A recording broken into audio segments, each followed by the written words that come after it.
I am Noach Lukovich, the Secretary General of Words of the Bupkes. You are listening, and welcome to those who are joining us now live or later at the replay to talk about Bupkes, a podcast with conversations with people where we talk about Bupkes, about nothing. And today I really feel like we're really getting to the heart of Bupkes and talking about Bupkes with our guest Wieland Hoban, who is the chair of the Jüdische Stimme für einen friedlichen, gerechten Frieden in Nahost, Jewish voice for a just peace in the Middle East. And I say that we're talking about Bupkes because the Bupkes is really taking a chance on this interview. I can't remember a time that we've had such a dangerous extremist on our program before. So we're really taking a risk with German state security. But nonetheless, these are the risks that you have to take when you're dealing with so much Bupkes as exists in our world today. So let me welcome Wieland Hoban on to talk about Bupkes. Thanks so much, Wieland. I know you're very busy. You have a lot on your plate these days. So thank you very much for your time on this Monday morning. Yeah, well, thanks for the invitation. It's fun to be here. Yeah, and from what dubious hiding place are we talking to you from? Are you allowed to disclose your location? Well, I'm sure I'm being watched anyway, so Yeah. the authorities probably won't learn anything they don't know. I'm just sitting at home, in my extremist's den. I mean, all those books behind you look very dangerous. No doubt. I mean, They should probably be examined, in terms of whether they're legal at all. I know. I mean, these are things that Germany, of course, and we'll get into this, has a long history of doing. So I'm sure there's a lot of expertise, a lot of institutional legacy there to be able to check those things out. So for those who don't know, either those joining us now live or those who will catch this episode on the replay later when we post it, maybe you can just give us a quick update about, we're kind of being a bit tongue in cheek about you being an extremist, although there is certainly a serious side to that. Why don't you just bring those who don't know up to speed on what's going on with you and with your peace activist group, Jüdische Stimme, and why you're talking to us today. Yeah, well, I mean, for those who don't know our organization, Jüdische Stimme, we've been around for quite a while. We had our 20th anniversary. Mazel tov. In November 23, which was, I guess a very dark time because, it had been clear that the genocide wasn't just going to be, 1 or 2 weeks, one of these short, intense Israeli onslaughts, but, that there was something bigger going on. But at that time, I wouldn't have, honestly, I didn't expect to be still talking about a genocide a year and a half later. In any case, so we've been around for a while, and we work within Palestine Solidarity Movement, and we try to use our, let's say, our positionality or our identity to emphasize a distinction between Zionism and Jewishness as a way of undermining the argument or the assumption that being pro-Jewish, however one wants to interpret that, requires being pro-Israel. And so we've been doing that for a while, and we've had clashes, of course, with the Jewish mainstream and the political and media mainstream in Germany. That's right, especially regarding our support of BDS, boycott, divestment, sanctions, which calls for these measures, these pressuring measures against Israel to make them give up the occupation and apartheid and bring equality from the river to the sea. And the state has become more and more hostile towards all actors in the Palestine movement, whether it's organizations or individuals. And I mean, there has always been some hostility there, but the kind of crackdowns we've seen since the beginning of the genocide have reached another level. And the reason for that is, I think, because just the crimes that Germany is complicit in have reached an unprecedented level. So the more guilty Germany becomes, the more they have to suppress the naming and the condemnation of that guilt. And so, in the course of this crackdown, we've also been targeted more by the authorities. And the most recent iteration of that is that in the annual report published by the German Domestic Intelligence Service, the so-called Office for the Protection of the Constitution, Bundesamt für Verfassungsschutz. A glorious name, by the way. I mean, really, I can't think Well, of it. yeah, absolutely. I mean, it sounds a bit more noble than FBI, right? Yeah. Or MI5. That they have now listed us in their annual report, which is that's not just a kind of a bit of information. It's like, if you are listed, then that puts you, in the black book, as it were.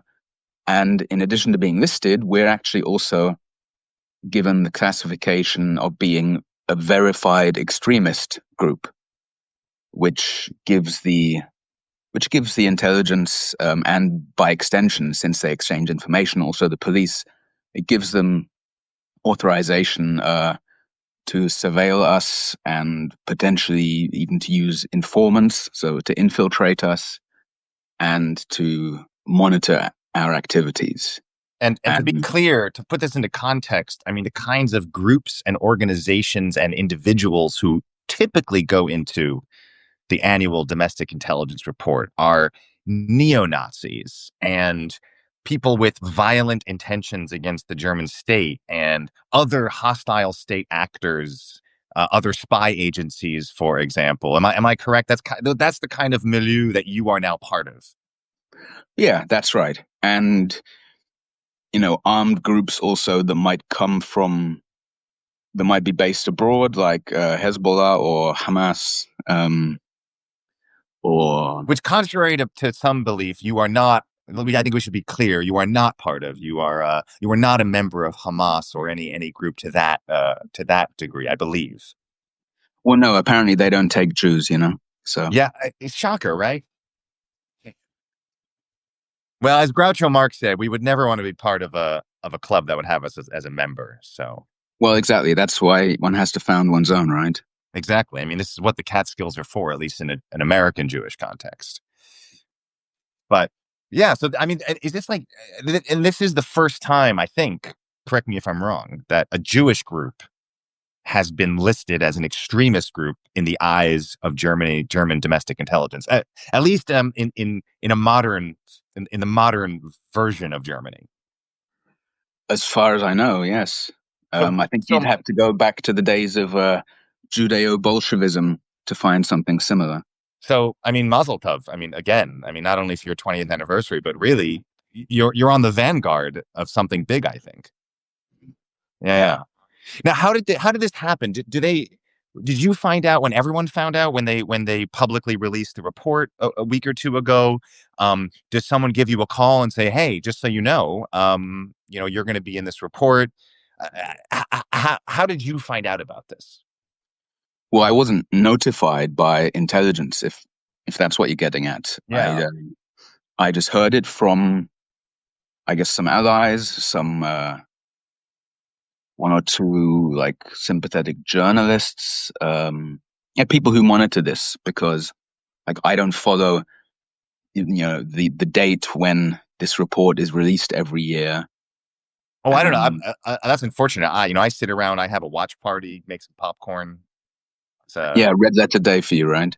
Yeah, I mean, this is an exciting day watching that press conference in the Bundespressekonferenz in Berlin. But not for you. That's okay. Every different strokes for different folks. Well, but actually, since you mentioned the press conference, it's also worth noting that since the boss of these intelligence services ultimately is the interior minister, he is also the person who presents this report, at the press conference. So this is all sanctioned from the highest levels, obviously. Right. And in fact, one journalist who is sympathetic to the cause, he actually inquired at this Bundespressekonferenz, this press conference, which is actually contrary to some people's assumptions. It's not something that the government organizes to give their, in the sense of a press conference that they present. It's actually a thing of its own that is there to, it invites politicians to ask them things, basically. Right. It's kind of run by the German Press Association. Yeah. Right. So the idea behind it, I guess, is to some extent also to hold politicians accountable, by asking them, okay, so what's this policy about? And, what do you think about this?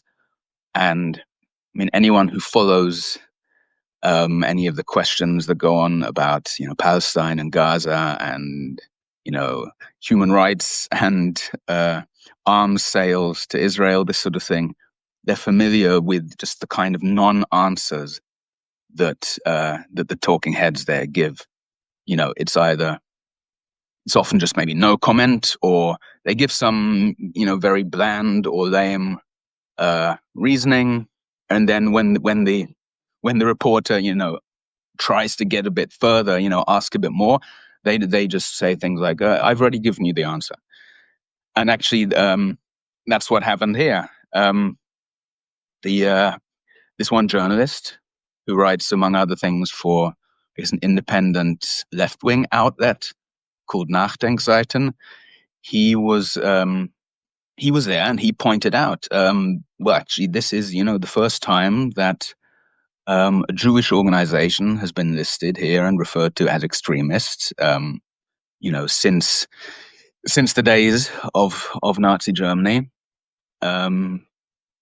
And, he asked if it didn't the ministry or the officials see something rather disturbing in that from a historical perspective. And the official who was responsible for answering the question just said, I can't comment on the content of the report. And on the report that they are presenting. That's right. And so, the journalist tried to kind of ask it again, and the guy just repeated, basically, I've said what there is to say. The journalist said, well, actually, you didn't really say anything. So, but yeah, it was basically just no comment. Right. And to this point now, a few weeks in, still no real comment, no real response, as far as you know. No, but I mean, I don't expect them to, to say that. They give their reasoning, if you can call it that, in the report. Right, which it's all public. People, if they read German, there's also an English language summary, which we will get to in a moment, because there are some oddities about that English language summary. But this is all public. People can read it themselves if they go to the you can download the report as a PDF. Yeah, you can share it with all your friends. Give it as maybe stocking stuffers at Christmas time for those who do that. But what is? I mean, people can read this themselves. But what was their justification? I mean, they had to find something. They had to somehow, no matter how warped, they had to find a way to justify your group as extremists. So what was that? Well, a central argument for the label is that we support BDS, and indeed they also, among other extremist groups that they listed, was also BDS, or specifically the Berlin and Bonn chapters of BDS. Right. They also made a reference that we speak of a supposed Israeli apartheid, which, international law is very extreme, I guess. And they also said that, that we and other similar groups had, supported or supported terrorism in terms of, you know, what we had said about resistance. Yeah, and that, you know, we mix in these circles of extremism, and the category is what they call auslandsbezogener Extremismus. So it's Another great term. I mean, I really do. This is what makes speaking German such a lovely thing. All right. These wonderful. yeah, so it's like foreign related extremism, because, you know, the subject matter of our extremism is not domestic. It relates to foreign countries, you know, Palestine, right. Israel. And there's also an aspect in other parts of the intelligence report where the idea of how they define, and this is not only this report, but in you know, just as a standard definition, how the German state and the intelligence agencies define what is foreign and what is domestic. And in many cases, anything that's Islam, or anything that has to do with a Muslim is automatically foreign. Like this idea that a Muslim cannot be domestic, or another non-Christian group or person cannot be a domestic thing. It has to be a foreign influence, which I always found very interesting. Yeah, well, I mean, once I received a police letter informing me, you know, that I had been reported for something, and that I was being summoned to the police station to, you know, as a witness in my own case, and this was actually very Kafkaesque, actually, literally, because the letter didn't say what I was being accused of. So it had this saying, you know, you are accused, come to the police station to be questioned. And it didn't say what for. Wow. And okay, when I phoned them, it said, oh yeah, that was a you know, an oversight, and, you know, it relates to so and so. And there on the letterhead, it marked this as like the Department of Religious and Foreign Extremism.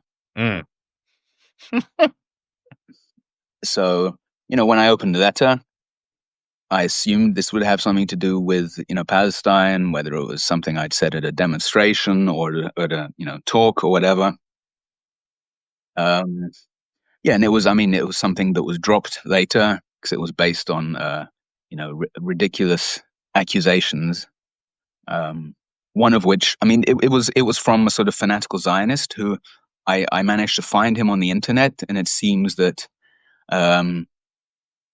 like, you know, reporting people is one of his hobbies, and which also has a very dark history in Germany of reporting on people. Yeah, absolutely. I mean, this culture of denunciation. I mean, this guy, I believe he is himself Jewish, but I found a picture of him wearing an IDF shirt also. Yeah.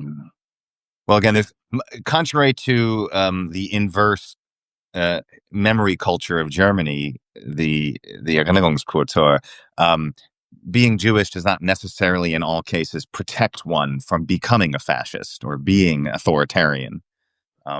Two things can be true at the same time. Israel is the best proof of that, right? Right. So, indeed, I mean, and saying things like that is probably what got you on your group on the list, Wieland. Yeah. So, no doubt. Yeah. There's so many so many rabbit holes here, and through the looking glass sort of things to angles to this whole story. I mean, the very fact that Jüdische Stimme's affiliation with BDS would get you both listed as extremists. I mean, isn't calling to sanction and boycott a country, or sanction or boycott anything, precisely the kind of non-violent, rights-protected response that a state would want protesters to be? You know, what's the? It's almost like they want you to pursue violence, right? Like, what's the alternative? It's like, well, if you're not going to let us call for sanctions and boycott and other non-violent civil disobedience, then you're not leaving groups and activists with a lot of other alternatives. A lot of options, yeah. Which is why, I mean, you can say that about Palestinians as well, that they have tried every form of resistance, from completely non-violent to completely violent. And the non-violent resistance didn't work. So then, of course, one asks oneself, right, what is going to have an effect? Boycott and sanctions. I mean, the comparing it to the example of Russia, it's so sort of glaringly obvious how it's not just a matter of calling for sanctions and boycotts. I mean, the sanctions that were imposed, in every kind of area. And you could also see just like private persons, even like demanding more, saying that, any Russian literature should be banned, or, concerts, classical concerts should not feature like symphonies by Russian composers anymore. There was this actually kind of maniacal urge to boycott Russia in any form. Whereas BDS also is quite specific about targeting not identity, but complicity. So, if you boycott a university, say, because Israeli universities are embedded in the occupation and their research goes into the military and other aspects of the occupation, you're boycotting an institution, you're boycotting part of a system. You're not boycotting a person because they are Israeli. And, you might say for a conference, you might not invite someone as a representative of Tel Aviv University. In that role, they are boycottable. But as a private person, there's nothing wrong with that. Of course, I'm not saying that every single person will adhere to these guidelines. Some might just say, okay, I refuse to interact with any Israeli. But if we're talking about the official BDS guidelines, which are made very clear online on their website, then this is not some kind of private hate. This is political action, course of political action in the absence of real pressure from states. And obviously, okay, I've named Russia. If we were boycotting Turkey or China, we wouldn't be in a report like this. You'd probably get the Verdienstkreuz. I mean, you'd probably get like the highest honor that the German state bestows upon its private citizens. Well, yeah, this would certainly be, a line of politics sympathetic to the state. So I mean, and we know that to be true because the German president, Frank-Walter Steinmeier, who gives out the Verdienstkreuz, gives out these sort of honorary awards, in the anniversary of marking in May of Israeli-German relations, met with top officials of the Israeli state. And that's another inversion. The German state that says it stands for international law, in fact, wouldn't exist today without international law, is calling groups like you out for standing with international law, while they themselves violate international law, or at least say they would violate international law under certain circumstances, like, as we know, the idea of bringing Benjamin Netanyahu to Israel on a state visit without adhering to the ICC arrest warrant. So this is another weird inversion, right? This weekend, also the Interior Minister, who I mentioned before as the boss of the intelligence services, Alexander Dobrindt, he went on a trip to Israel, and he met with Netanyahu also. And you can be sure that he didn't meet to say, "Look, Bibi, enough is enough. Time to come to The Hague." He, he posed for friendly photos with him, and so you can see what the principle of any kind of ethical law means in Germany. It's okay to have photo ops with genocidal war criminals who are subject to arrest warrants, but people like us whose political agenda is in accordance with international law, we are called extremists. Right. And there's and many of these people in Israeli leadership, if they were in a European context, they would be considered far-right extremists, the kind of which end up on domestic intelligence reports. Well, half of what they say in public would be illegal. It would be, incitement to violence. Right. When you have, news presenters or politicians just saying, we have to wipe out Gaza, no one there can be allowed to live. Or as one recent TV host said, we should set up gas chambers in Gaza. We need a real Holocaust. He said that. These things, would get you arrested in Germany. Right. I mean, what is more of a Holocaust denial or Holocaust relativization than those kinds of comments, right? Which, of course, is illegal in Germany and most of Europe. Mm-hmm. Yeah.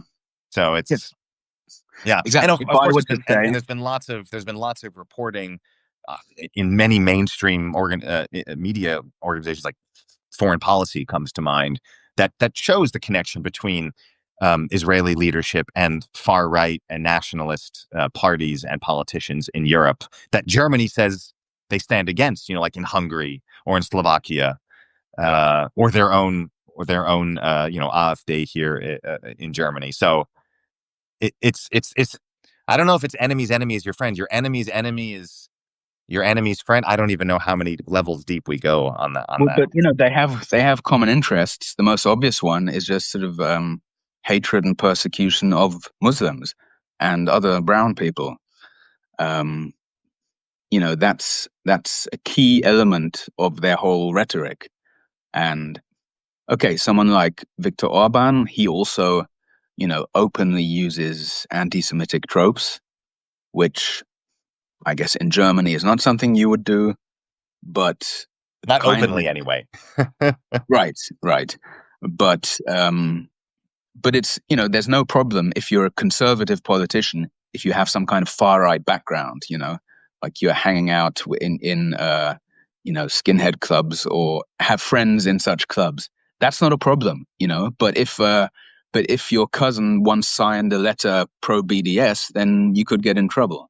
Right. I mean, maybe you can tell us a bit, because I think, if people can go to the Jüdische Stimme website and either read the German or get it translated and read your organization's statement in response to your being listed as an extremist on the domestic intelligence report.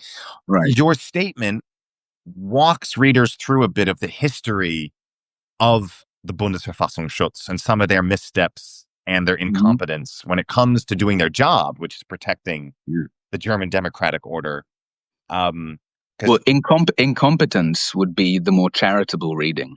The Bupkes is a very charitable organization. Not charitable in your sense. We're not an eingetragener Verein, but we are charitable in spirit. But do go on. Okay. Well, yeah, because it's not just a matter of being incompetent in fighting far right extremism, neo-Nazis. It's in many cases there's a clear collusion with them, and anyone who's been following domestic news over the last few years in Germany knows also that the police, they're full of Nazis. Like you have, chat groups, Telegram groups, with them, sort of sharing Nazi-related images and, making jokes about foreigners and Jews, and then sending death threats to politicians, and in this sort of little introduction to contextualize the Verfassungsschutz, in the statement, instead of going right into the thing that, they've called us extremists, we just wanted to give a little bit of background to see, okay, what is this organization actually? What kind of organization is this that is calling us? And I stress not only us, but, several organizations in the movement, non-Jewish organizations. But what is this organization that is repressing us in this way? And it's one, that has shown far-right sympathies and entanglements repeatedly in the past. And perhaps the most shocking, or I guess from their point of view, embarrassing one was over a decade ago when an attempt to ban the neo-Nazi party NPD failed. The bureaucratic hurdles are pretty high. It's not easy if you try to get a party banned to really meet the kind of, I don't know, legal evidentiary standards that would succeed. Which, again, given Germany's history, probably a good thing that the bar is very high to try to ban political parties' viewpoints. Well, sure. And, once they start banning organizations, then, lots of people will be in danger. But in any case, the reason that the first time round, there was also a second attempt, but the first time round it failed was because essentially intelligence was like subsidizing a whole regional Nazi scene because they were paying their informants, like they were giving so much money and support to their informants that they were using. So, because the thing about these informants, they take them out of the scene, right? They're not undercover cops. They're people who are in the Nazi scene, who are then, either pressured or bribed by the police into becoming informants, based on the assumption that their loyalty to the Nazi scene is not that strong. But if they are still, if they still want to participate in the Nazi scene's activities, but they're taking the benefits of being an informant, then you might end up just bankrolling the Nazi scene. And this is what clearly happened there. And okay, you could say, oh, this was just a cock up. This was just, there wasn't enough oversight. But given some of the other entanglements of the Verfassungsschutz, going, back to its origins, and also, one of its recent directors, nowadays he's known as a kind of like far right cook who founded like a new party to the right of the conservatives, and spreads like COVID denialist, anti-Semitic conspiracy theories online. And he also prevented the opening of a file of Alois Brunner, who was like a major SS figure, who actually, in an interview, he was once tracked down later on in Damascus, I believe, by a German reporter. And when the reporter asked him if he had any regrets about the Holocaust, he said, "Yeah, my only regret is that we didn't get them all." So, well, that's the Deutsche Gründlichkeit, the thoroughness that they're very proud of. Yeah, right. But I mean, so anyway, long story short, this is an organization that's very much tainted, and that just further adds to the irony. And it also gives a slightly different flavor to.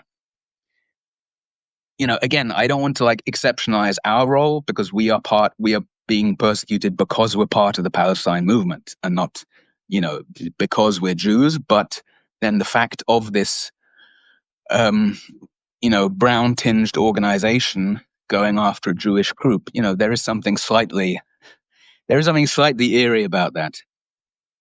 Yeah, it's where Islamophobia and anti-Semitism sort of meet up on the other side. Yeah, that's right. And I believe you were referring to just in that anecdote before about Hans-Georg Maaßen, the former head of the Bundesverfassungsschutz, who himself came under investigation for far-right sympathies or far-right links. So that's right, by his former organization. It's quite remarkable. I think it's important, to be fair, just as there shouldn't be guilt by association of your group to any other group or any individual that might find its way into your world. Of course, I'm sure there are to use the fine quote of the 45th president of the United States, there are good people on all sides. So I'm sure there are some fine, hardworking, dedicated Democrats at the Bundesverfassungsschutz, but as an institution, there's a very problematic history, as you've pointed out. And something that's also interesting is this, again, going back to this connection with BDS. BDS, and maybe we're not up on the latest most up-to-date information, but it's not technically illegal in Germany. There was this 2019, Not at all. there was this non-binding resolution in the Bundestag in 2019 that sort of criticized it, that said, like, we're not going to give federal funding, or we advise not giving any funding to it. But it wasn't able to actually be made illegal, and the resolution was not a law. That's correct. It was, and it's this very sneaky way where the state, it's a little bit like you were saying about the press conferences, where you can get around not actually giving an answer.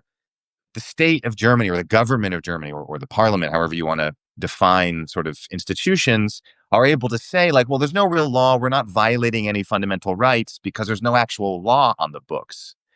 But then these quasi-official statements get used years later as evidence to then do exactly that. Yeah, and I think what makes these resolutions, of which the BDS resolution is not the only example, what makes them so effective, I think also is the culture of obedience in German society, where something that is proclaimed as a rule, and actually the technical classification for these resolutions is an expression of opinion by the parliament, Meinungsäußerung des Bundestags. And, so it's just like a statement. But as soon as people start following that, then it actually isn't really so important whether it's legally enshrined or not. And so the example of public funding, which you mentioned, is very significant, because Germany's whole culture scene pretty much is publicly funded, which normally would be a good thing. I mean, this is or was one of the, I would say, progressive things about German society, especially when you compare it, say, to the USA. Much prefer having a public funding system than, let's say, General Motors, out of the kindness of the kindness of their tax evasion hearts, to throw some geld at some artistic institution.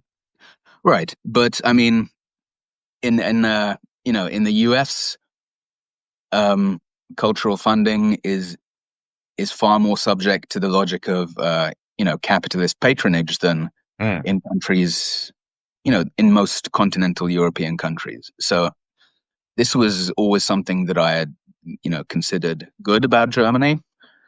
But once you have this increasing atmosphere of, inquisition and, blackballing and denunciation, that really gets turned on its head. And you have then people, even though it's not the law, they get told, let's say you run some cultural center, and you get told, look, if you invite anyone who has expressed support for BDS, we're not going to get any more support from, the regional government. And so then some people get also very sort of scared and paranoid, because they think, oh, we've got to do background checks on these people, because we don't want to end up inviting someone and then finding out that they, once signed a pro-BDS letter, and then there's going to be a big scandal and we might lose our funding. And I've been like privy also on the inside to situations where a club would be threatened directly, in this case by the Berlin Senate, with withdrawal of funds if they invited certain people to an event. It was actually, in that case, it was me and also someone from Palestine Speaks. And we both extremist groups now, and BDS supporters. And in fact, one cultural center in Berlin, Oyun, also lost its funding significantly because we had our 20th anniversary event there. And again, based on no legal basis.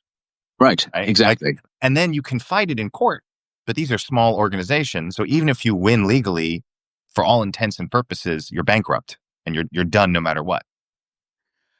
Most likely. Yeah. It kind of depends a bit on the situation. Like, I mean, something we've seen a lot in the last 20 months is demonstrations getting banned on various, prevented on very spurious grounds. And I mean, it could be by the police or it could be like by the city authorities. And in some cases, this was challenged in court and overturned because there was no sound reason for it. I mean, that usually wasn't specifically based on BDS, but it would be based on the assessment that that there was expected to be some sort of anti-Israel hatred expressed at these events. But even if that's the case, I mean, if you take out Israel and just replace it with France or Canada or Narnia, I mean, you Well, can people hate don't another even, country. What this is, phrase, a phrase like Israel hater. This is something that you these days, you see it all over the right wing, or even the centrist press. They'll refer to people like us as Israel haters, or some sort of pro-Palestine event will be an Israel hate event. And the very fact that they're using that kind of language, I've never heard a reference to I don't know, a China hate event, or calling some, let's say, some opponents of the Chinese government China haters. This is or something even currently what's going on in the United States. I think there's lots of America haters right now in Germany, but they're not getting on any extremist designations in intelligence reports. Yeah, yeah, and and by labeling it all like that, it completely takes the focus away from any kind of political argumentation or any political reasons for the stance. It just says, okay, you don't have any politics. You're just a hater. Yeah. And we should and we should be very clear. I think it's important to put this on the nose because it's just so crazy that all of this, whether it's the non-binding resolution against BDS that has no legal basis, the domestic intelligence report that doesn't really have any, and we'll get into this, doesn't really have any legal consequences. It's just a statement by an agency. Other efforts in the German parliament, these are all in the interest of protecting Jewish life in Germany. I mean, that's how it is phrased. Some of these efforts are even called, like the title, the category is, for the protection of Jewish life. And yet they are going after criminalizing Jews. Well, yeah, Jewish life is defined very, very narrowly.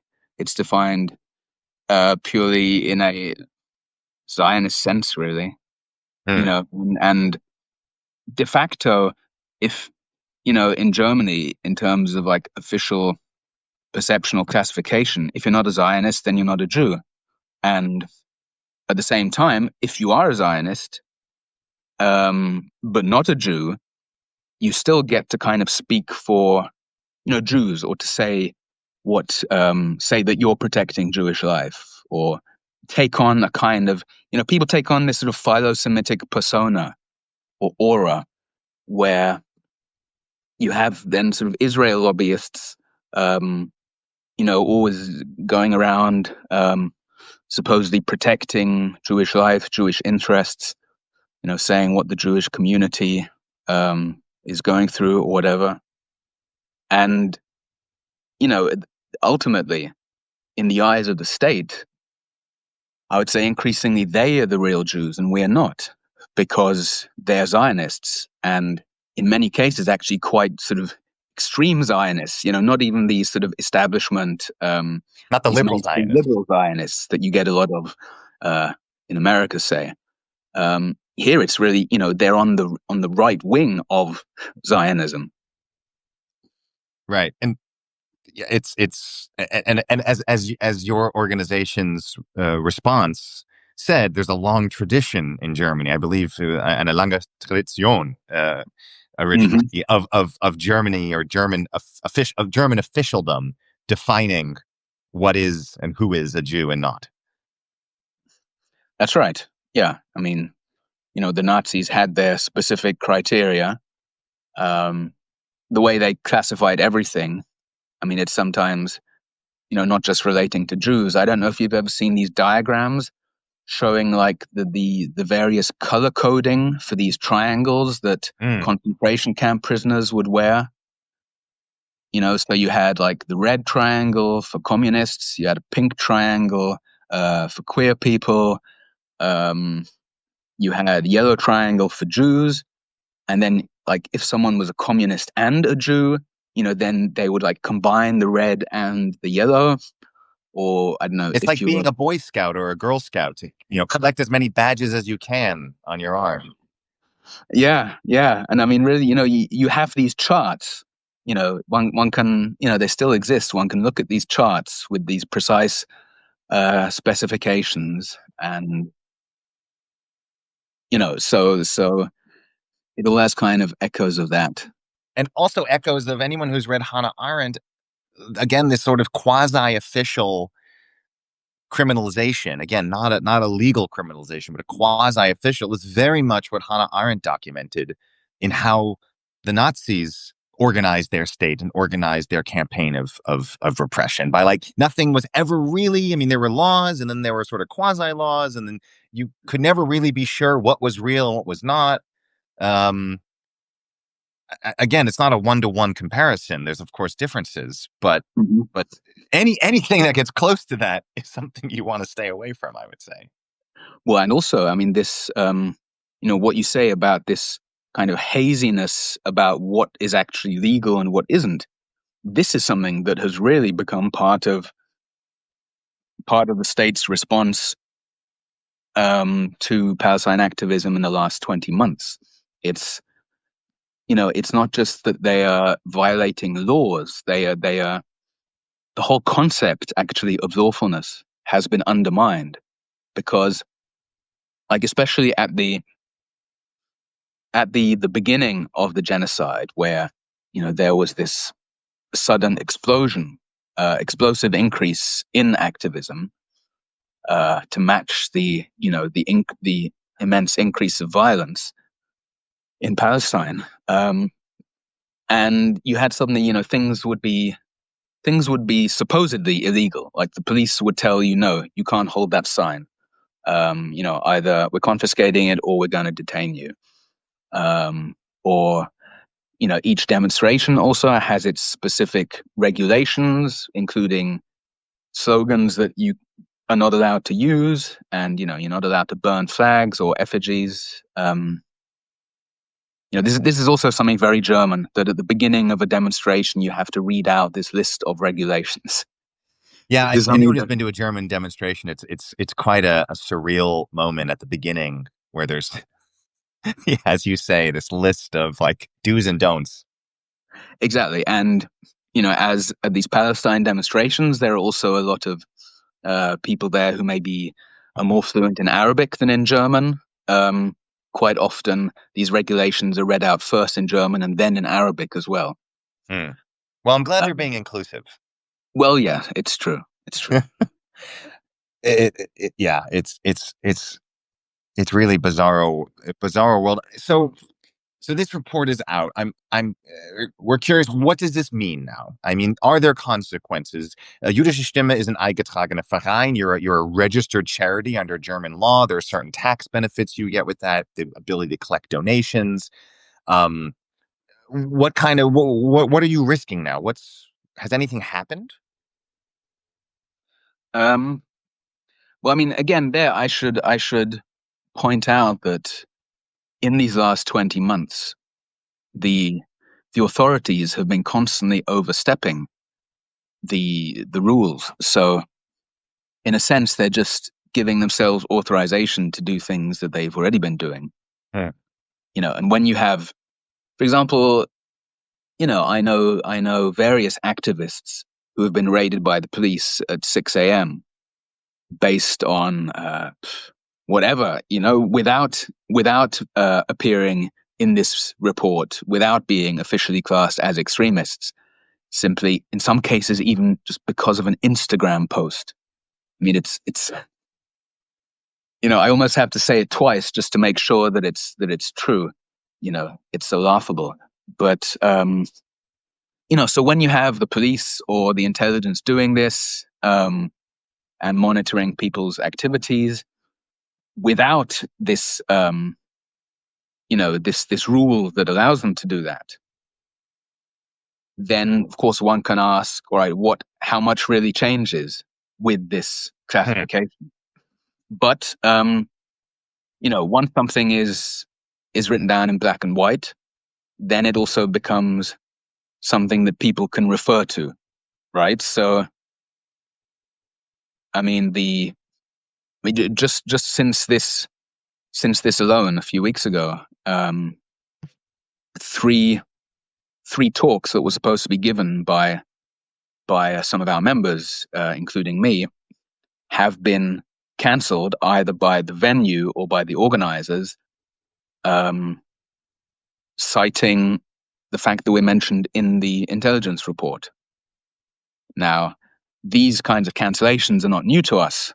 And, I've been cancelled several times. And these days, any experienced organizer in the Palestine scene knows that when you book a venue, you also have to have at least one backup venue. Unless it's a venue that, is very politically solid, is allied, or maybe even like it's your venue. But if it's like hiring some kind of local place, then there's always a possibility that it'll be cancelled by the manager or the owner, often after agitations by Zionist activists, lobbyists. And so in the past, it would be based on saying, look, these are, they're pro-BDS, they're Israel haters, they defend violence, they support terrorism, whatever. Just the same sort of claims, but the difference is that now they can say, look, this is an organization that's listed as an extremist group by domestic intelligence. So that of course gives the accusations a much more serious veneer. It's a fait accompli. Exactly. It's there, so it's true. Right? And of course then, the organizer or the the owner of the venue or the person who then ends up canceling, they might get very nervous when they hear something like that. They think, oh shit, I don't want to be associated with, extremist groups. So I might have to issue some sort of statement distancing myself from this, or saying, oh, I had no idea. It's all a mistake. Of course, we can't accept extremist groups. This sort of thing. So it's not new, but it's made it easier to cancel us. Especially when you are not only extremists, but according to the English translation, as the Bupkes reported, a right-wing extremist. This was a particularly fun discovery to find that the English summary, the translation, originally had Jüdische Stimme down as right-wing extremists. So yeah, that was very bizarre. I don't know if they've corrected that since they have actually. If you go now, so the Verfassungsschutz took down the English report from their website, said that they were going to adjust it accordingly. And in preparing for our interview this morning, we went back and visited the website, and it is back up. The English version's back up, and now, much to your relief, Wieland, you are only an extremist now. You're no longer a right, almost said white wing, a right wing extremist. So I'm sorry. To be honest, I think we'd have an easier time if we were right-wing extremists, because they get a pretty soft ride. I mean, you've joined the ranks of the AfD. I mean, which has also been classified as extremists, and in their case, actually far right extremists by the domestic intelligence. So you said earlier in our conversation that you don't want to put Jüdische Stimme at the center of this. It's not really about Jüdische Stimme. This is about being part of a larger movement. It seems like the biggest tragedy of this, and maybe it's intentional, maybe it's a feature, not a bug, is that this is distracting. Or do you feel that this is a distraction from the actual crimes going on, right? The actual 10 of thousands or maybe more of people in Gaza who have been killed in Israel's actions since the 7th of October. I mean, we're talking right now all about sort of very bureaucratic, speaking of Hannah Arendt, the banality of evil, we're speaking very bureaucratically and very formally, but there's real awful stuff going on.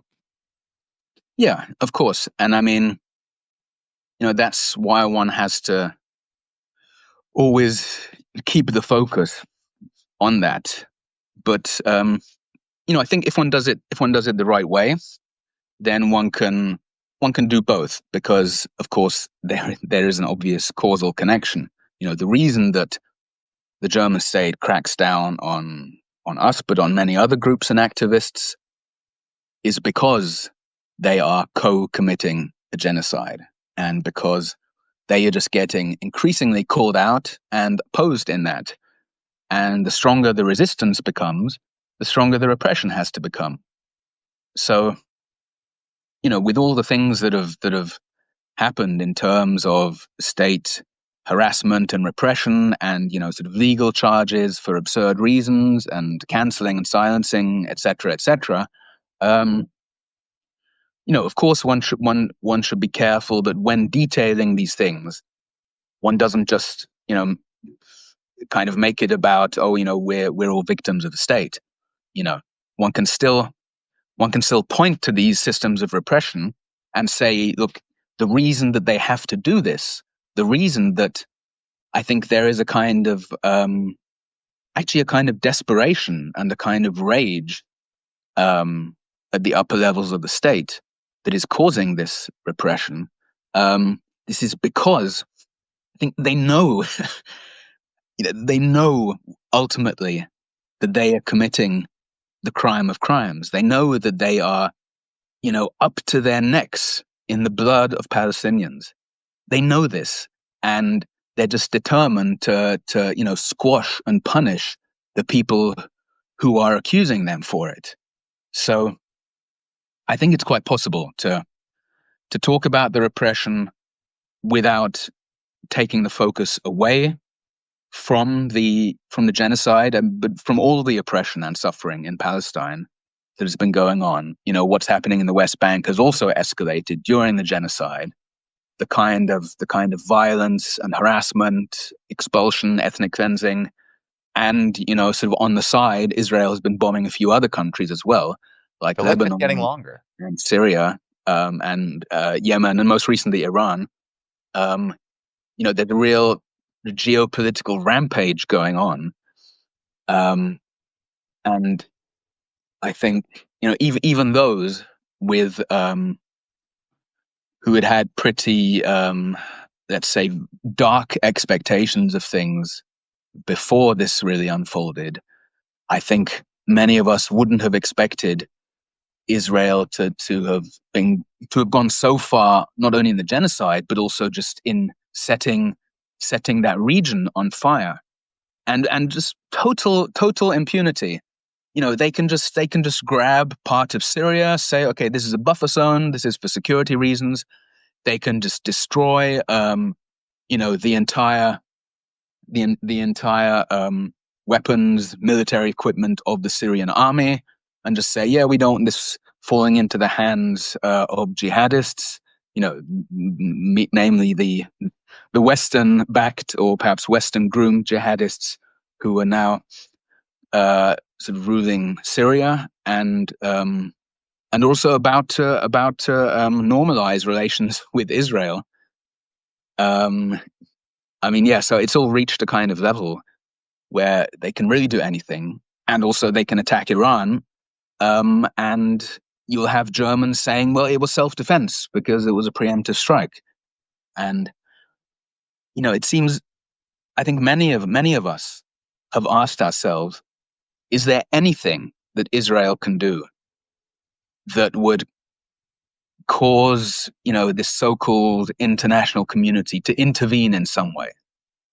I think the highest degree of intervention that one has seen is maybe Donald Trump saying, okay, Bibi, enough of the bombing, we can call a ceasefire now.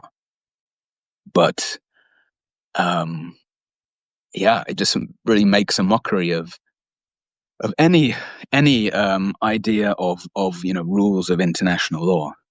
And when Donald Trump is the one who's the last line of defense on rule of law and international law and some kind of standard of sanity, I think we're in a very dark place.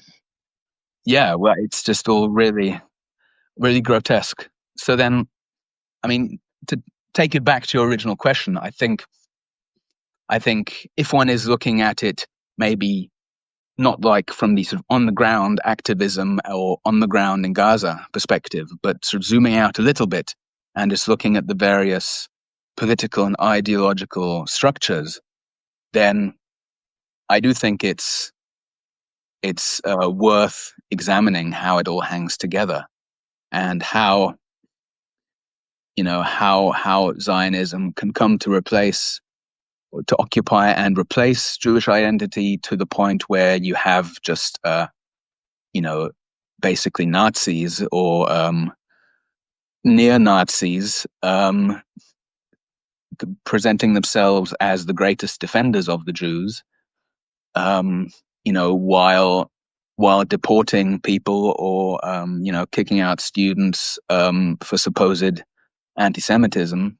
And it's also important to show that this is an imperialist project. This isn't just about sort of local concerns, and Zionism has always been that.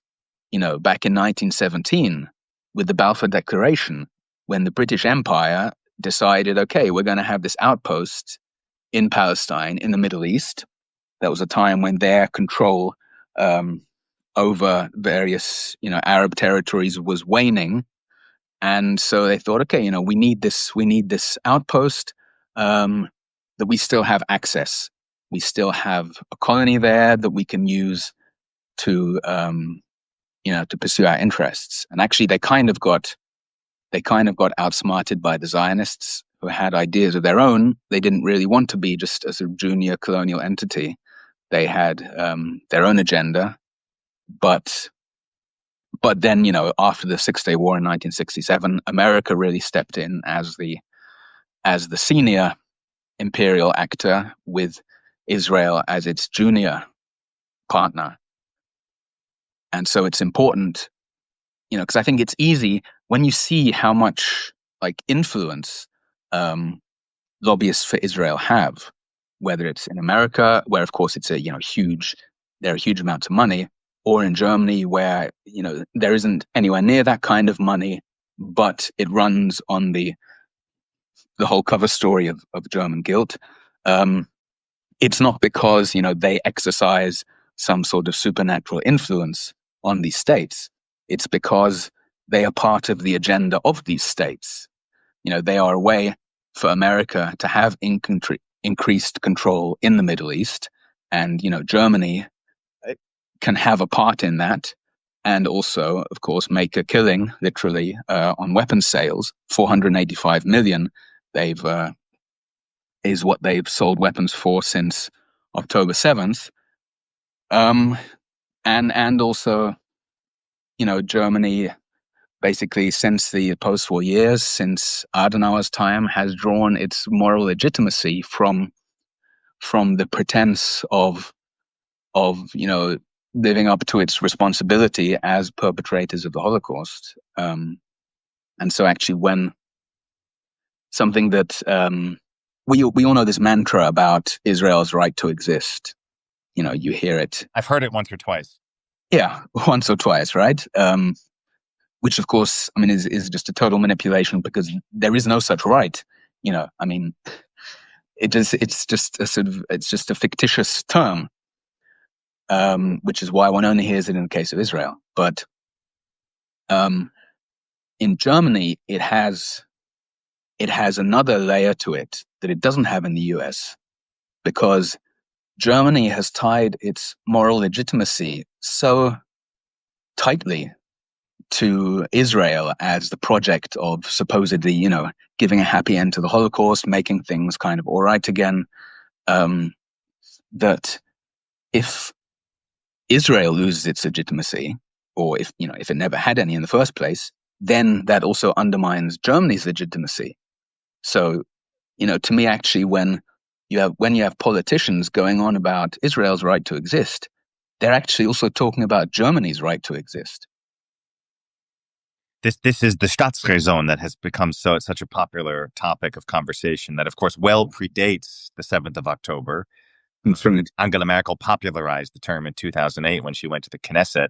And it's such a bizarre term. And even in the definition of the sort of the German Federal Agency for politische Bildung, for political education, even they define it as not democratic, an undemocratic idea, Staatsräson, because it basically removes a political point from democratic debate and criticism.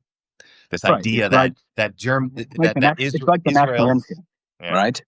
The national interest, you don't have to give any sort of legal backing for that.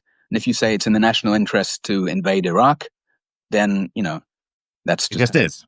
It just is. And that's something, and this is what we see in the domestic intelligence report. I don't believe they actually ever used the word Staatsräson. But if you read the text of the report that's related to your and related groups, it's very much using the language and the thinking behind Staatsräson, raison d'être, or national interest, as you said, to justify the classification that it ultimately gave you and other groups, which is itself, for an agency called the Protection of the Constitution, looking to safeguard a democratic order, it's not exactly a democratic basis for going about it. Absolutely. And I mean, it is violating the Constitution. The Constitution, specifies freedom of expression, freedom of opinion. Right. So if I think that Israel should be, boycotted, then that is covered by such freedoms. And so, this is not protecting the Constitution. It's basically, it's shitting on the Constitution. Well, as the Bupkes covers every week, thankfully, Germany doesn't even have really a constitution, as it has its Grundgesetz, its basic law. But at least to the extent that Germany has some kind of constitutional order, I think that's a fairly accurate framing of things. Wieland, I think we should end it with an important question, very quickly, on a scale of 1 to 10, 1 being totally Bupkes, 10 being the Bupkes should get itself a good lawyer. How much in danger is the Bupkes having you on today? Well, I'm not sure that the Verfassungsschutz really looks at sources that are not in German, to be honest. So I think you're pretty safe. Okay, including its own English summary, as we've discussed. Well, exactly, yeah.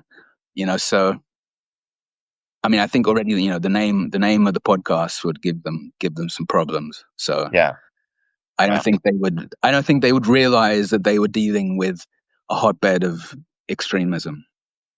Well, certainly a hotbed of Bupkes. So let's leave it there, Wieland. The Bupkes would love to have you back on to talk more about nothing at another time. And yeah, it's been fun. And if this is how you get your fun, and if this is how they get their fun, by talking about the downfall of any kind of sense and sensibility, they should definitely subscribe to the Bupkes, thebupkes.com. They should definitely follow your work at Jüdische-Stimme.de, and of course on all the Instagram and all the social media things. Any other way that people who are interested in your work or want to learn more should interact or reach out? I mean, some of our members often, are on panels or give talks. So if there's something happening near you and you want to catch what we have to say, then you're very welcome to come. I'll be speaking tonight about anti-Semitism. In a week, I'll be in Hamburg talking about I can't actually even remember all the titles of the things. Well, There's but so many, it doesn't matter because you might get canceled and not have those events anyway by the time they happen. Well, actually, the Hamburg event did. I mean, the first venue was cancelled after the agitation of local Israel lobby group, but the organizers are seasoned activists, and they had a fallback, so it's still done. Well prepared. And of course, for those interested, they should definitely go to verfassungsschutz.de and read the original report for themselves, or the now corrected English summary of it. It really is an entertaining read, where one can learn a lot about Germany, maybe even learn more about Germany than the Germans even realize. Well, I think so. Definitely. So, Wieland, thank you very much, and thanks for having me. And be well. Yes, you too. Sei gesund. Sei gesund.